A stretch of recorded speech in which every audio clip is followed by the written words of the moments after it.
Michelle Obama ne s'exprime pas n'importe où. L'église Regina Mundi de Soweto est un symbole. C'est là que les jeunes noirs luttant contre l'apartheid trouvaient refuge dans les années 70 et 80. Devant les représentants de la jeunesse africaine, la première dame dresse un parallèle entre cette lutte et celle des Noirs américains avant d'interpeller son auditoire. Vous tous, les jeunes de ce continent, vous êtes les héritiers de ce sang, cette sueur, ce sacrifice et cet amour. La question est donc aujourd'hui, qu'allez-vous faire de cet héritage ?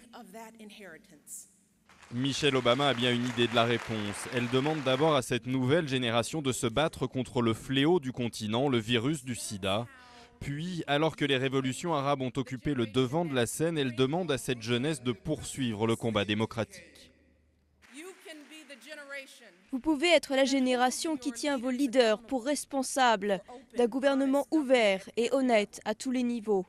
Un gouvernement qui dit non à la corruption et protège les droits de ses citoyens à parler librement. Reprenons le slogan de campagne de Barack Obama.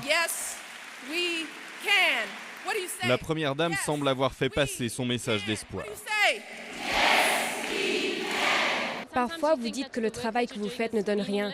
Et elle nous a encouragés à continuer, à rester concentrés et à ne pas se décourager.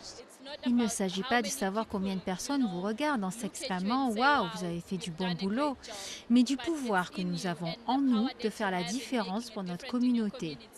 Après sa rencontre avec Nelson Mandela, icône du combat démocratique, le discours de Michelle Obama était l'autre moment fort de cette visite. Un message très politique assumé par la Maison-Blanche. Washington a tenu à préciser que le programme de la Première Dame correspond exactement à celui voulu par son mari.